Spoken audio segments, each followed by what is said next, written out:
Dimanche, NHL.com dévoilera son top 10 des meilleurs gardiens de but de la Ligue nationale de hockey. Actuellement, 2 positions ont été dévoilées. Carey Price au 4e rang et Pekka Rinne au 9e échelon. Qui sont les 8 gardiens restants? Est-ce que Price et Rinne méritent leur position? Nous débattrons de tout ça aujourd'hui à Hockey Lit Podcast.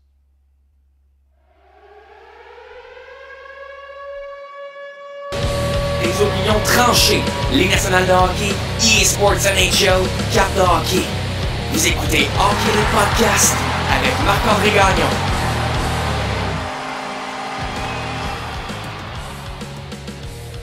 Bonsoir mesdames et messieurs, bienvenue à Hockey Lit Podcast, édition numéro 7. Aujourd'hui, on va parler du top 10 que NHL.com s'apprête à révéler, dévoiler ce dimanche. En ce moment, sur Twitter, sur l'image qu'ils ont partagée par rapport à ça, il y a 2 gardiens qu'on connaît déjà leur position. Donc, on a Pekka Rinne qui est au 9e rang et on a Carey Price qui est au 4e rang.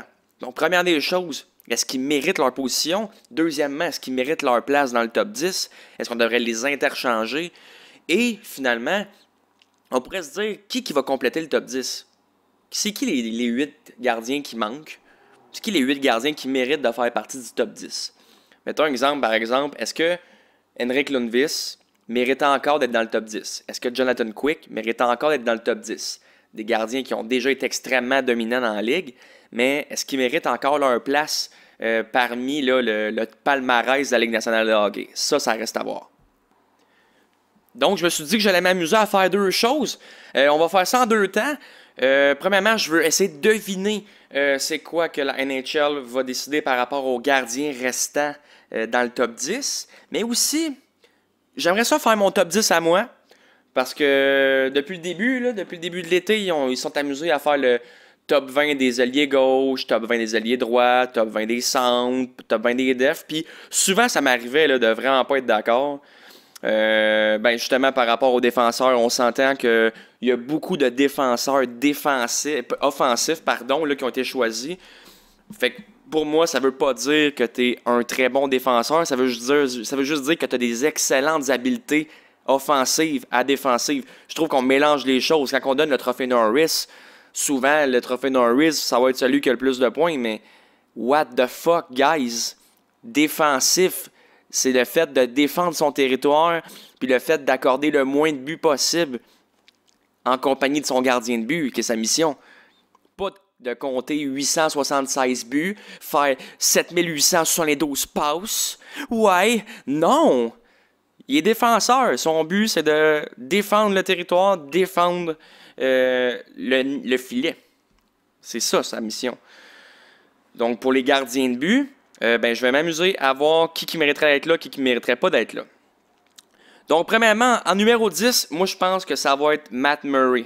Matt Murray, malgré le fait qu'il a perdu en 4 la saison passée, je pense quand même que selon la NHL, donc c'est vraiment selon la NHL, je pense qu'ils vont le mettre dans le top 10 parce que justement, Matt Murray, il a des coupes Stanley avec Pittsburgh et que ça lui sert énormément en ce moment pour sa réputation, malgré qu'il ait connu une saison difficile l'année passée. Mais on ne peut pas lui enlever ses bagues. Ça fait en sorte qu'il est considéré comme un des meilleurs gardiens de but de la Ligue nationale.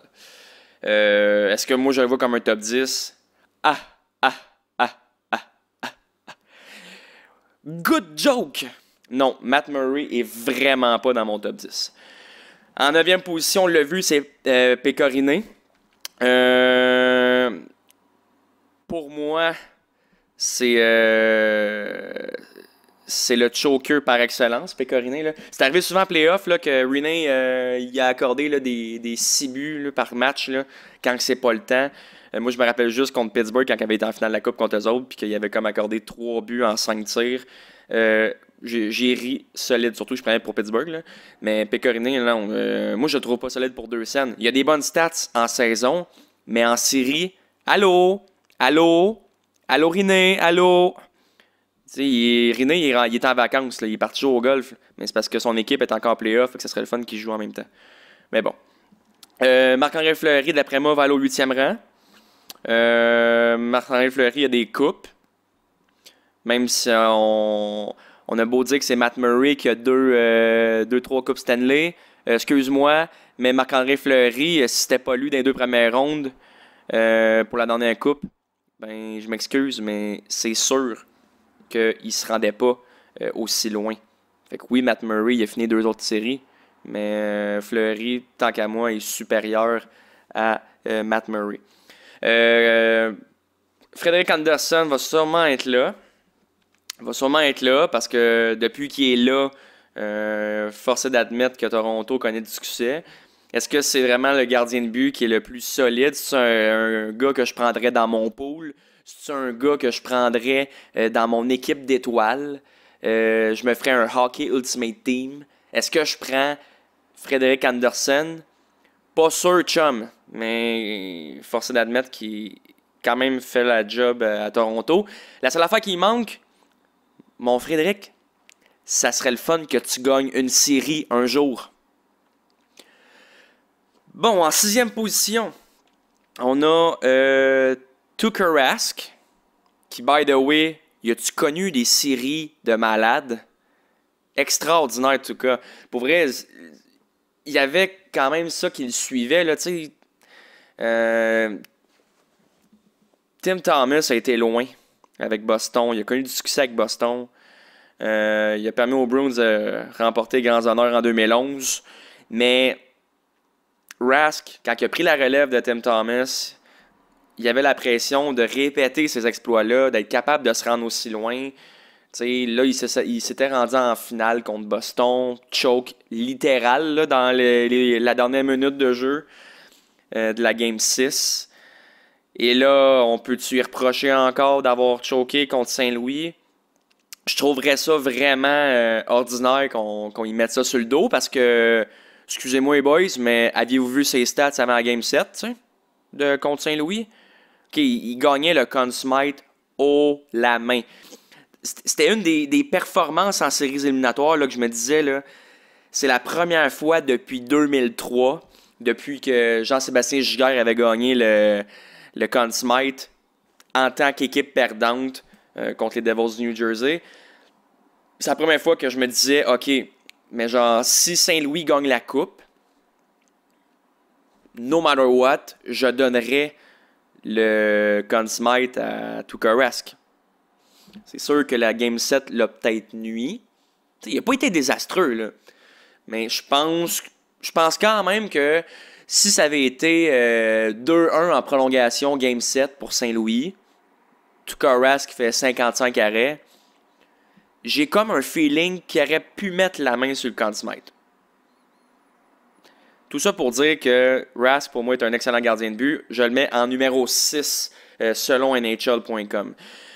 5e position, Brandon Oldby des Capitals de Washington. Pourquoi? Parce que, tu sais, ça a l'air de rien, là, mais Washington, depuis quelques années, là, extrêmement dominant. Là. Ils atteignent régulièrement le cap des 50 victoires et plus. Oldby, il est vraiment pour quelque chose. Il est vraiment solide. C'en est un aussi là, qui traînait avec lui là, cette réputation-là, qui venait aussi avec les Capitals d'ailleurs, de choquer en série puis de ne pas être capable de sortir des gros matchs dans les moments importants. Mais le fait qu'il a eu sa Coupe Stanley comparé à Tuukka Rask, pour moi, ça le met un step plus haut. Puis, tu sais, les Capitals, c'est surtout une équipe basée sur l'offensive. Même les Carlson de ce monde qui sont les top défenseurs de l'équipe. C'est à l'offensive que ça domine. Oldby, il faut qu'il compose avec ça. Et il est capable d'avoir des statistiques qui sont extrêmement intéressantes, très solides, compte tenu de l'équipe qui est devant lui. Très bonne équipe qui est devant lui, mais plus axée sur l'offensive que d'autres équipes. Carey Price, 4e rang. Je suis vraiment surpris qu'il soit aussi bas. Là, je vous vois venir. Il y en a qui vont dire « Bon, c'est ça, un autre qui pense que Carey Price, c'est le meilleur gardien de l'univers. » Un instant, je veux dire, je le répète, je suis un fan de hockey avant d'être un fan des Canadiens de Montréal. Là. j'aime les Canadiens de Montréal parce que je suis de Montréal. C'est le fun, ça vient avec. Sauf que je suis pas un vendu de Carey Price et d'équipe des Canadiens pour autant. Je suis pas là à dire que Gallagher il est le top 5 des meilleurs attaquants de la ligue, puis de dire que Shea Weber is a superstar. Non, non, c'est que Price est solide, Price est solide. Vous pouvez lui dire à Price là, ce que vous voulez, qu'il n'y a pas de Coupe Stanley, qui s'est pas rendu en finale de la Coupe Stanley. Oh my God, il est tellement surestimé, etc., etc. Excusez-moi, là, mais ça a toujours été ça à Montréal. Le gardien de but est laissé à lui-même, puis on a des équipes ordinaires.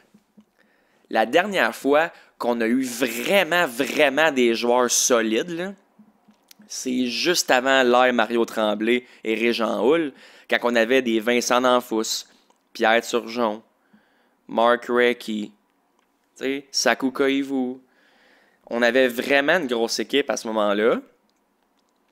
Puis même avant que Recchi arrive, il y avait Éric Desjardins puis John Leclerc. Ça, by the way, qui est un trade que je trouve très ordinaire. Un des rares trades que Serge Chavard a fait que j'étais comme What the fuck? Fait que tout ça pour dire que généralement, les équipes qui ont eu devant eux les gardiens de but des Canadiens de Montréal, c'était assez ordinaire, merci. Tu sais, même Patrick Roy, là, pendant qu'il gaulait, puis qu'il a eu des super bonnes statistiques, puis qu'il a eu des Vézina, 3 Vézina avec les Canadiens, 89, 90, 92. Il y avait des équipes correctes devant lui, là. Même quand on gagnait la Coupe en 93, là. Ils ont fait les séries, là, par pas grand-chose, là, les amis. Là. Puis Carey Price, c'est la même chose. Vous allez me dire qu'il joue avec des vedettes? Pacioretty, Koivu au début de sa carrière, Kovalev, bof, là.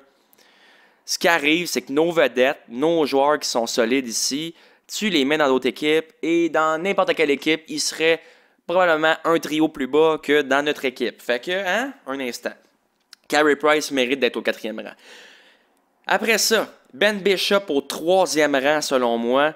Y a-tu connu une saison solide l'année passée? Guys, wow! Hey, puis tu sais, on s'entend, là, oui, ils ont une pas pire équipe, là, je veux dire, ils ont Tyler Seguin, Jamie Benn, puis genre Radulov. Ok, good, je vous le donne. Mais hey, Bishop, 1,98 de moyenne, il est en bas de 2. Il est en bas de 2. Le seul qui a fait ça l'année passée sur une base à peu près régulière, c'est Jordan Bennington à 1,89. Mais il y a 934 d'efficacité en 46 games avec Dallas. Ils ont à peu près pas de défensive. Il a tout arrêté l'année passée. Chapeau, tu mérites ta 3e place, chumé. 2e position, je mets Sergei Bobrovsky parce qu'il a connu une saison très intéressante. Il y a eu une grosse équipe aussi, là. Mais Bobrovsky, pour moi, c'est année après année, depuis une dizaine d'années, avec Columbus, c'est vraiment là, imposé comme un des meilleurs gardiens, sinon le meilleur gardien de la Ligue nationale. Et j'ai mis Vasilevskiy au premier rang, selon NHL.com, parce que je pense que NHL est vendu solide à Tampa Bay, puis que ils savent pas faire la différence entre un gardien de but qui est bon parce qu'il est bon, puis un gardien de but qui est bon parce qu'il y a une équipe devant lui. Je m'excuse, là, mais Vasilevskiy, il y en a beaucoup qui sont comme « C'est le meilleur gardien de la Ligue, il a eu 50 victoires l'année passée, ils ont eu une saison record. » Ben oui, justement, c'est à cause de l'équipe. Ouais, c'est à cause de l'équipe. Hey, Vasilevskiy, avez-vous les stats de Louis Domingue? Il y a 21,5. Tu sais, moindrement que t'es bon, tu vas être capable de faire la job. Tu sais, je sais qu'à un moment donné, c'est pas n'importe quel gardien pee-wee qui pourra aller gauler pour cette équipe-là et avoir des résultats. Mais dire que Vasilevskiy, c'est le meilleur gardien de la Ligue. Tampa Bay ont compté 300 buts de plus qu'en ont accordé. T'as le meilleur pointeur de ton équipe. T'as une des meilleures defs que j'ai jamais vues. C'est-tu le jam-pack, cette def-là? Puis on va aller donner du crédit au gardien. Et voyons donc, toi. Allô? Allô? lunettes. Fait que c'est ça, moi je pense que c'est ça le top 10 de NHL.com, ça devrait ressembler à ça. Et maintenant, on va y aller avec mon top 10 à moi. Un top 10 qui fait du sens. En numéro 10, je vais peut-être en surprendre quelques-uns, mais j'ai pris le gardien Darcy Kuemper. Darcy Kuemper, là, pour ceux qui ne le connaissent pas, on ne le voit pas souvent, gardien de but des Coyotes de l'Arizona. L'année passée, là, des très bonnes statistiques, 27 victoires, 20 défaites, 8 défaites en prolongation, tir de barrage. Il y a 5 blanchissages en 27 games, moyenne de 2,33, 925 d'efficacité. Je m'excuse, là, mais pour l'équipe qu'Arizona a, je pense sincèrement là, que Darcy Kuemper mérite d'être considéré quand on arrive pour parler des meilleurs gardiens de but. Franchement, là, j'ai été extrêmement impressionné par sa tenue l'année passée. Donc, Darcy Kuemper, là, je veux dire, il n'est pas à ses premiers 1000. Il avait commencé avec le Minnesota. Il avait eu des super bonnes statistiques là-bas. 12 victoires, 8 défaites. 14 victoires, 12 défaites. Il y a 8-5 à sa dernière année là-bas. Après ça, bang, s'en va à LA. Il y a 10-1. 10 victoires, 1 défaite, 3 matchs nuls. Après ça, bang, s'en retourne il s'en va en Arizona. Là, il cumule 2-6-2 à la fin de la saison. Mais tu sais, je veux dire, des choses qui arrivent. Tu t'habitues à une nouvelle équipe. On s'entend qu'Arizona, c'est pas le Père Noël. Ça là, c'est une équipe très difficile à jouer parce que justement, sont pas vraiment de calibre à plusieurs niveaux. Là, c'est pas une ville de hockey de base. Mais cette année, pour vrai, il était solide. 27 victoires en 55 games. Ça ne me surprendrait pas que l'année prochaine connaisse une très bonne saison avec l'arrivée de Phil Kessel, entre autres. Là. Moi, je pense vraiment là, que les Coyotes peuvent surprendre plusieurs équipes l'année prochaine. Et la tenue de Darcy Kuemper pendant cette saison-là va leur être favorable. Au 9e rang, ben, j'ai laissé Pecorino. Je l'ai dit, je le répète, je ne suis pas un fan de Pekka. Il est vraiment pas un gardien solide. Moi, je le trouve très ordinaire en série. Je reconnais quand même ses compétences. Je veux dire, Nashville là, fait les séries là, chaque année là, depuis un bout. Il compile de très bonnes fiches.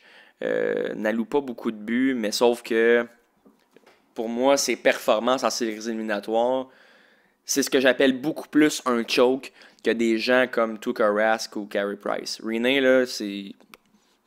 Mettons que je le trouve pas très solide. Jordan Binnington, je l'ai mis au 8e rang. On n'a pas parlé de Jordan Binnington, mais sa Coupe Stanley, premièrement, va l'aider. Puis, genre, à l'eau, ses stats l'année passée, tu sais, 1,89. Puis, il y a un pourcentage d'efficacité là, au-dessus de 930. Je m'excuse, là, mais je ne peux pas ne pas le considérer. Puis, mes excuses, c'est 927, son efficacité. Je ne peux pas considérer Jordan Binnington en bas du top 10. Voyons donc. Il a été trop solide pour moi pour que je ne le mette pas dans la liste. Là, il y en a qui vont dire « Ouais, mais là, en finale de la Coupe, il n'a pas été vraiment un facteur. » C'est vrai. Pour les 6 premiers matchs, je peux dire que je ne l'ai pas tant vu. Game 6 un peu plus. Mais le match 7, là, et là, quelle clinique de hockey c'était. Là, il a vraiment gaulé comme le Jordan Binnington qu'on a connu dans la saison régulière. Le Jordan Binnington qui a littéralement changé l'allure de la saison des Blues à partir du mois de janvier. Extraordinaire. Fait que c'est pour ça que pour moi, mérite sa 6e place. C'est la 8e place, pardon. 7e place, je mets Tuukka Rask. Tuukka Rask parce que pour moi, il a été vraiment solide. Je le mets en haut de Binnington. Oui, il n'a pas eu de coupe, mais il a vraiment là, été exceptionnel tout au long des séries éliminatoires. Il y a eu une saison en dents de scie, je l'avoue. Il a vraiment eu un départ là, vraiment très lent l'année passée. Même qu'à Lac a mérité pas mal plus de matchs qu'il aurait dû. Rask est parti justement pour Je pense que c'était une dépression, il y avait des troubles psychologiques à régler, notre Tuca, mais sauf que quand il est revenu, il était en mission, les amis. Puis il l'a prouvé jusqu'à la fin de la saison, puis il l'a prouvé dans les séries aussi, dans les playoffs. Il était dans sa zone. Il voyait la rondelle, là, ça n'avait pas de bon sens. Il a été vraiment la raison pour laquelle les Bruins de Boston ont été aussi loin. Vasilevski, j'ai pas le choix, je vais quand même le mettre au 5e rang. Je dis pas qu'il est mauvais, là. Hein? Écoutez-moi bien, là, ceux qui pensent que je bâche sur Vasilevski, puis que retourne donc dans le bantam, puis t'es pourri, puis t'es vraiment pas solide. Non, non. Il est bon, Vasilevski, là. By the way, là, son arrêt dans son dos, là, c'était écœurant. Sauf que, premièrement, dans la première ronde de playoff contre Columbus, quel choke. Mais, je veux dire, outre le fait de ça, je trouve que Vasilevski, quand même, c'est un très bon gardien de but. Là. Avez-vous vu ses statistiques? Sont quand même excellentes. Là. Je veux dire, il y a 9,25, 2,40, 6 blanchissages. Mais il a quand même juste joué 53 games. 39 victoires, il y a 6 blanchissages. Donc, oui, il mérite sa place. Mais il ne mérite pas sa place dans un top 3 de goalers. Je veux dire, si j'ai une équipe d'étoiles, je ne mets pas Vasilevski dans mon top 3. Je m'excuse. Ceux qui le mettraient, ben c'est votre problème à vous autres. Moi, il n'est pas là. Puis je l'ai mis 6e, by the way, Vasilevski. Là, j'ai dit 5. Là. Grosse misère avec mon ordre. 5e position, Braden Holtby. Pourquoi? Parce que j'adore les Capitals. Fait que oui, je suis très biaisé, les amis. Mais aussi parce qu'il est solide. Hey, les campagnes de 50 victoires et plus qu'il a amené aux Capitals, hey, wow! Vraiment très très bon. Je l'aime beaucoup, Holtby, parce qu'il sort de son net, il n'a pas peur, il est très agile, il est rapide. Non, Braden Holtby, vraiment, c'est enfin le gardien des Capitals qui a réussi là, à rester là, depuis Olaf Kolzig. Ça faisait dur, tu sais. Puis on sentait que c'était pas trop rose à Washington, les gardiens de but, même avant Kolzig. Il y avait eu la fameuse recrue Jim Carey qui avait gagné là, le Calder. Je pense que c'était en 95. Puis après ça, ça a été choke après choke en série contre Pittsburgh. Puis finalement, c'est Kolzig qui était le numéro 2 qui est venu voler la job à Jim Carey. Puis non, ne pas confondre avec l'acteur. Puis c'est ça. Puis là, ben finalement, Kolzig est resté jusqu'à temps qu'il se fasse chasser de Washington. UE est arrivé. Après ça, il y a eu Varlamov. Après ça, il y a eu Grubauer. Et là, finalement, Holtby prend les rênes de l'équipe. Bang, bang, bang. Colle les saisons de 50 victoires. Puis mérite sa place dans le top 5. 4e rang. Je suis un fan fini de Marc-André Fleury. Pas non seulement parce qu'il a mon prénom, mais surtout parce qu'il est solide, Fleury. Genre, juste son attitude sur la glace, en dehors de la glace, il était écœurant. Il a les statistiques à l'appui. Il a gagné partout où il est passé. Il a fait gagner une coupe avec Vegas. Il vieillit, là, mais je souhaite quand même qu'il ait sa coupe avec Vegas dans 2-3 ans. J'aimerais vraiment ça. Je dis pas que je suis un fan de Vegas, mais je suis un partisan là, fini de Marc-André Fleury. Je dirais même que c'est mon gardien de but préféré dans la Ligue nationale de hockey avec Carey Price. Fleury, il est écœurant, il est très athlétique, il a un cardio de fou, là, ses déplacements, là, je veux dire, je goal au hockey Cosum et après 1 heure, je suis brûlé et je bouge pas tant que ça. Fleury, c'est une gazelle, il est écœurant, il cherche la rondelle, il se positionne bien, il est combatif. Pour moi, ça a été là, vraiment là, l'âme de Pittsburgh, mais c'est devenu l'âme des Golden Knights de Las Vegas. Donc, 4e rang pour Marc-André Fleury. 3e position, hey, Ben Bishop, j'ai pas le choix, là. J'ai pas le choix. Ottawa doit avoir regretté d'avoir gardé Greg Anderson au détriment de, de Ben Bishop. Hey, Bishop, là, ils l'ont donné. Ils l'ont donné pour Conacher. Conacher qui est retourné à Tampa Bay par après, parce qu'il avait été échangé à Tampa Bay. Allô, Conacher. Horrible. Puis là, ben Bishop, finalement, à Tampa Bay, il a été très, très, très solide. Il s'est rendu en finale contre Chicago. Il a perdu, mais sauf que, wow! il était vraiment bon avec Tampa Bay. C'est un autre club qui avait de la misère avec les gardiens de but. Ils ont eu des John Graham, là, après l'ère Nikolai Abibulin. Là, il y avait John Graham, je pense qu'il y avait... ça se peut-tu, Songquist? En tout cas, ils ont eu quelques gardiens de but. Il y a eu Mike Smith qui est venu aussi dans l'échange de Brad Richards à Dallas à l'époque. Mais quand Bishop est arrivé, là, il s'est installé, il a pris le siège du conducteur, puis c'est mon poste, puis vous m'enlevez pas de là.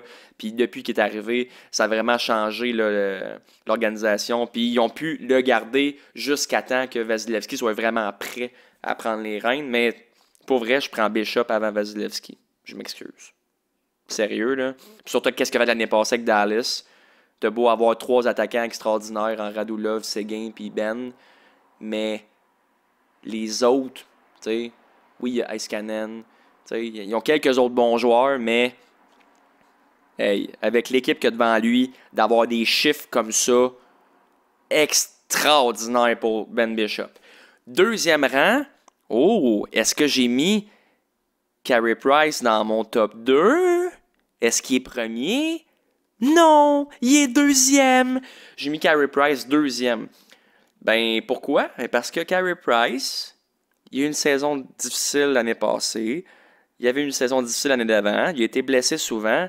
Mais quand il est à 100%, il est à 100% sur un temps. Puis selon moi, c'est Price qui a le plus beau style dans la Ligue nationale de hockey. Là. Vraiment, là. Pour moi, là, j'ai jamais vu une aussi belle technique de gardien de but depuis Patrick Roy. Là. Quand Roy est rentré dans la ligue, tout le monde se pitchait là, les pads sur le côté, puis les flips, puis Ron Extall qui s'avance à la ligne rouge pour défier le shot. What the hell? Sauf que Patrick Roy, il avait vraiment révolutionné sa position, le style papillon, ses déplacements latéraux, c'était extraordinaire à voir. Puis je trouve que Price, tout est technique. Là. Quand il se colle sur son poteau, le genou par terre, les 2 bras allongés sur son corps avec les épaules haussées pour tout bloquer les ouvertures. Tout est calculé là, pour Price, tout est stratégique. C'est ce qui fait en sorte que, maudit que ça a l'air facile quand il bloque les shots, puis qu'il défie les shots, puis qu'il se déplace. Puis il a l'air smooth, puis il y a le monde, il se dit, il est bien nonchalant. Il n'est pas nonchalant, il gère bien son énergie. Encore une fois, je le répète, je suis gardien de but, là, souvent là, je bouge pour rien. Je me déplace d'un bord puis de l'autre pour rien. Puis ça fait en sorte qu'après une quinzaine de minutes, une demi-heure, 1 heure, 2 heures, je suis brûlé. Parce que j'ai trop dépensé d'énergie. C'est comme un joueur qui patine partout, qui court partout sur la patinoire. Ça sert à rien de courir partout. Oui, t'as l'air d'un gars qui travaille fort, mais t'as l'air d'un gars sur un tapis roulant, bodé. Parce que après 15 minutes, t'es dead. D-C-D. Ben, Price, lui, c'est juste que chaque geste est calculé pour être le plus efficace possible, le plus rapide possible, mais le plus efficace possible. Il va pas faire de déplacement complètement inutile pour avoir l'air d'un gars qui travaille fort sur la glace. Non, Price veut arrêter la rondelle, ben il fait ce qui est en son pouvoir pour bloquer la rondelle. Il fera pas de gestes inutiles pour s'épuiser inutilement. Et finalement, numéro 1, je pense que c'est Sergei Bobrovsky. Bobrovsky, là, les Flyers vont-tu... Ils doivent-tu s'en être mordus les doigts un peu d'avoir tradé Bobrovsky? Quelle gaffe! By the way, qu'il l'avait tradé contre l'ancien Calder Steve Mason. Puis Mason n'a pas fait grand-chose à Philadelphie. Saison correcte, mais pas à la hauteur de ce que Bobrovsky a amené à Columbus, là. Puis le pire, c'est qu'il n'y avait pas de mauvaise saison. Là. Philadelphie, là, il a joué 2 ans là-bas. OK? 28-13, 14-10. Donc, c'était pas mauvais. Là. Et là, il arrive à Columbus et il a eu des super bonnes saisons. Il a gagné, écoute, là, il a été nominé sur l'équipe d'étoiles 5 fois. Il y a 3 trophées Hart. Il y a 4 Vizina. Il a gagné le Vizina les 3 dernières années. Tu sais, je veux dire, pour moi, c'est un no-brainer. Tu sais. Pas gagné le Vézina, excusez-moi, il a été nominé plutôt pour le Vézina. T'sais. Il a gagné le Vézina 2 fois, donc en 2013 puis en 2017. Il a été nominé pour le Hart à 3 occasions. Il a été nominé sur l'équipe All-Star très souvent. Fait que, tu sais, il est solide, là. Puis depuis qu'il est arrivé à Columbus, donc j'arrive à ce point-là, 32 victoires, 30 victoires. Il y a une saison écourtée, là, 15 victoires. Après ça, 41 victoires, 37 victoires, 37 victoires. Donc, depuis qu'il est arrivé à Columbus, il y a quand même 5 saisons de 30 victoires et plus, ce qui est vraiment bon, là, tu sais. C'est excellent même. Puis en plus que sa première année à Columbus, l'année du lockout, donc l'année écourtée de 48 matchs, participe à 38 matchs, gagne 21 victoires, juste 11 défaites. Puis il était chercher un pourcentage d'efficacité de 9,32, moyenne de balle de 2 pile. Donc, il a continué à avoir des pourcentages d'efficacité exceptionnels. Là. 923, 918. Il y a une saison correcte en 2015-2016 qui était difficile, 908. Après ça, 931, 921 et 913. Et là, on peut dire 913, c'est un peu moins bon. Ta minute bodée, il y a 9 blanchissages, qui est un sommet dans sa carrière, by the way. Fait que, pour ces raisons-là, je le mets numéro 1, sans l'ombre d'un doute. Qu'est-ce qui manque? La Coupe Stanley. Est-ce qu'il peut réussir à amener loin en série, peut-être espérer une Coupe Stanley avec les Panthers de la Floride, avec toutes les recrues qui sont là-bas? En fait, les jeunes joueurs, je devrais dire, les Huberdeau, les Barkov. Il y a plein de monde, là. Il y a plein de monde. Il y a des très bons joueurs là-bas. Il pourrait peut-être avoir le même effet qu'un John Van Bisbrook avait eu quand il était arrivé avec les Panthers de la Floride en 95-96, qui avait sorti mes Penguins de Pittsburgh en finale en 7 à Pittsburgh. J'étais fâché. J'ai de la rancœur, là, 33 ans plus tard. J'étais un gars de même. Mais Van Bisbrook avait été là, vraiment là, la raison pour laquelle cette équipe-là s'était rendue en finale. Il était magique là, dans ces playoffs-là, John Van Bisbrook. Donc, j'ai l'impression que Bobrovsky pourrait avoir ce même effet-là. Je pense quand même que Floride aurait eu plus de chance si il y avait eu un joueur comme Panarin qui aurait accompagné Bobrovsky. Je pense pas encore que c'est une équipe de top 15, mais si Bobrovsky arrive à avoir des chiffres aussi intéressants avec Floride qu'il a pu le faire avec Columbus, watch out, guys. Ça pourrait être extrêmement prometteur pour les Panthers de la Floride en 2019-2020. Donc, merci beaucoup. C'est tout pour aujourd'hui. S'il y en a qui ont des commentaires, des suggestions, puis qui regardent ça par YouTube, laissez-moi un message dans les commentaires. Je dis une grosse salutation à ceux qui me regardent là, par Spotify, Anchor, Google Podcasts, Apple Podcasts et plusieurs autres. Vous allez le voir d'ailleurs dans le générique de fin. Pour ceux qui regardent ça sur YouTube, j'ai ajouté où c'est qu'on peut m'écouter. On peut m'écouter à plein de places, notamment sur YouTube et sur plusieurs chaînes de podcasts. Donc, merci beaucoup d'avoir été là. Et sur ce, on se dit à une prochaine vidéo, prochain podcast. Ciao!